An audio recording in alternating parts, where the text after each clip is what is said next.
दोस्तों, भारत के 3 राज्यों तमिलनाडु, केरल और आंध्र प्रदेश में मौजूद है छोटा सा पुदुचेरी, जिसे पहले पौंडीचेरी के नाम से भी जाना जाता था, लेकिन सितंबर 2006 में इसका आधिकारिक नाम बदल दिया गया। पुदुचेरी का शाब्दिक अर्थ होता है नया गांव। इसको पूर्व पेरिस या फिर the French Riviera of east के नाम से भी जाना जाता है। ये नाम याद रखना कैसे भी सवाल बन सकता है।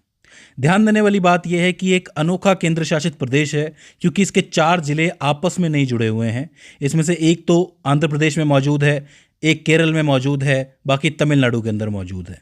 क्षेत्रफल की बात करोगे तो टोटल क्षेत्रफल पुदुचेरी का 492 वर्ग किलोमीटर है, जिसमें से पुदुचेरी जिला 293 वर्ग किलोमीटर के साथ सबसे बड़ा है। फिर कराईकल जिला आता है 160 वर्ग किलोमीटर के साथ, फिर यानम जिला 30 वर्ग किलोमीटर के साथ, और फिर माहे जिला 9 वर्ग किलोमीटर के साथ, जो कि सबसे छोटा जिला है भारत का। अगर जिलों के विवरण के बारे में बात करें तो पुदुचेरी जिला जो है वो इस केंद्र शासित प्रदेश की राजधानी है, कैपिटल है, और बंगाल की खाड़ी के पूर्वी तट पर स्थित है। ये तीनों तरफ से तमिलनाडु से घिरा हुआ है, इस चीज को ध्यान में रखना है। कराईकल की बात करोगे तो ये पुदुचेरी से लगभग 150 किलोमीटर दक्षिण में पूर्वी तट पर मौजूद है, और ये तमिलनाडु के नागपट्टिनम और तिरुवरूर जिलों से घिरा हुआ है। यानम जिले की बात करोगे तो यह आंध्र प्रदेश के पूर्वी गोदावरी जिले में स्थित एक छोटा सा क्षेत्र है और गोदावरी नदी के डेल्टा क्षेत्र में आता है। आखिर में माहे की बात करोगे तो ये पुदुचेरी का एकमात्र जिला है जो पश्चिमी तट पर अरब सागर पर स्थित है, यानी कि केरल में मौजूद है।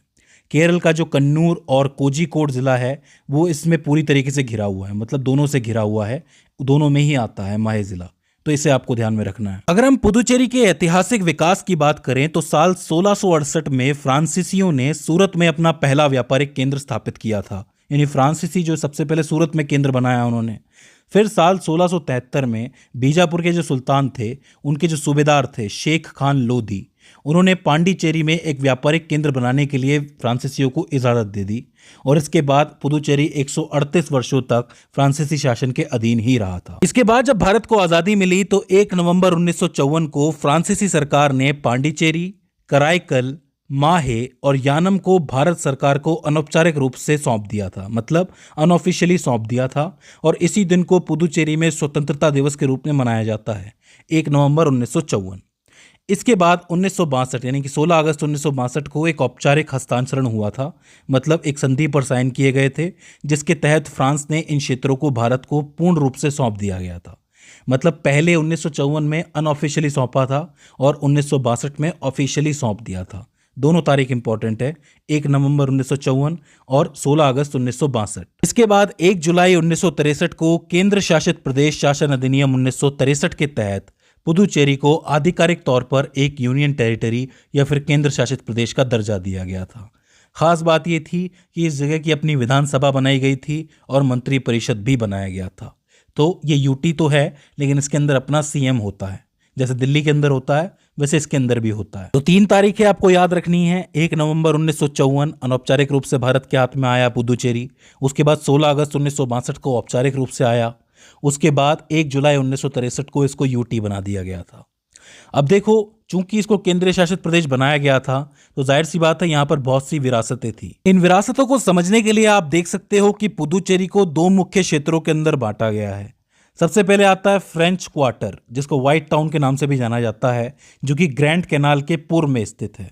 यहाँ की जितनी भी इमारतें आपको दिखेंगी वो सरसों पीले और पेस्टल रंगों में रंगी हुई नजर आएंगी, अलग ही नजर आएंगी। और इस क्षेत्र में आपको जितना भी वास्तुकला देखने को मिलेगा वो सब यूरोपीय है, और यहाँ आपको एकांत व्यवस्था नजर आएगी, मतलब एकांत और व्यवस्था एक साथ नजर आएगी।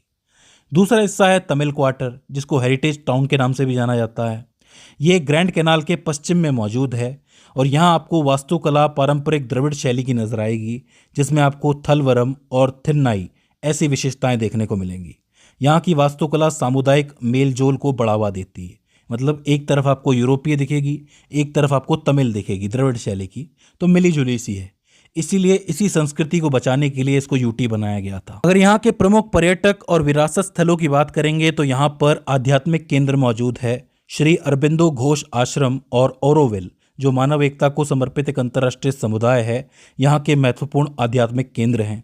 इसके अलावा यहाँ पे आपको ऐतिहासिक और पुरातात्विक स्थल भी देखने को मिलेंगे, जैसे अरेकमेडू में मिले प्राचीन रोमन बस्ती के अवशेष, मतलब वहां पर अवशेष मिले हैं रोमन बस्ती के प्राचीन, जो पुदुचेरी के प्राचीन व्यापारिक संबंधों को दर्शाते हैं। इसके अलावा यहाँ के समुद्र तट जैसे कि प्रोमोनेड बीच, पैराडाइज बीच, सेरेनिटी बीच और माहे बीच यहाँ के सबसे लोकप्रिय बीच हैं ये 4, तो इनका नाम आप याद रख सकते हो।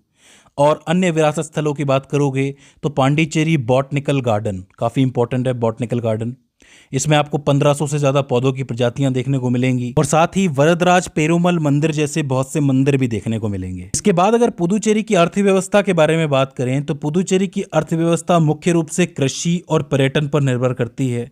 लगभग 45% आबादी कृषि पर निर्भर है और धान यहाँ की मुख्य फसल है। पर्यटन अर्थव्यवस्था का एक महत्वपूर्ण हिस्सा है। 2024-25 में पुदुचेरी का सकल राज्य घरेलू उत्पाद GSDP जिसको आप कहते हो वो लगभग 8.81 की वार्षिक वृद्धि दर से बढ़ा है, तो ये काफ़ी इंपॉर्टेंट है। प्रति व्यक्ति की आय के बारे में बात करोगे तो वो भी 5.33% की वृद्धि के साथ बढ़ी है, जो कि भारत के औसत से अधिक है। इसके अलावा यहाँ सरकार IT, फार्मा और ऑटोमोटिव जैसे क्षेत्रों में औद्योगिक केंद्रों को विकसित करने पर ध्यान केंद्रित कर रही है, जिससे कि यहाँ पर उद्योग बढ़ सके इन चीज़ों का, जैसे IT का, ऑटोमोटिव और फार्मा का। बात करें यहाँ की संस्कृति और पहचान के बारे में तो देखो, पुदुचेरी की जो संस्कृति है वो भारतीय और फ्रांसीसी संस्कृतियों का एक मिश्रण दिखाती है, जहाँ पर आपको भाषाएं जैसे तमिल, फ्रेंच और अंग्रेजी, इसके अलावा व्यंजन, वास्तुकला और जीवन शैली, इन सभी में आपको दोनों संस्कृतियाँ नजर आएंगी। भारत के पहले प्रधानमंत्री पंडित जवाहरलाल नेहरू ने पुदुचेरी को फ्रांसीसी संस्कृति की खिड़की कहा था। तो सवाल बन सकता है कि फ्रांसीसी संस्कृति की खिड़की किसको कहा गया है, तो आप कहेंगे पुदुचेरी को कहा है। किसने कहा था? भारत के पहले प्रधानमंत्री श्री जवाहरलाल नेहरू ने कहा था। और आखिर में यहाँ की जो साक्षरता दर है वो 80% से भी अधिक है, जो कि एक बहुत अच्छी बात है। तो दोस्तों, ये हो जाता है पुदुचेरी केंद्रीय शासित प्रदेश। आई होप आपको समझ में आया हो और पुदुचेरी के बारे में आपने कुछ ना कुछ नया ज़रूर सीखा हो। इसके बाद भी इसके अंदर आपको कोई क्वेरी आती है, कोई दिक्कत आती है, तो आप हमें कमेंट सेक्शन में बता सकते हैं। तो दोस्तों, आज की इस वीडियो के अंदर बस इतना ही। See you in the next one.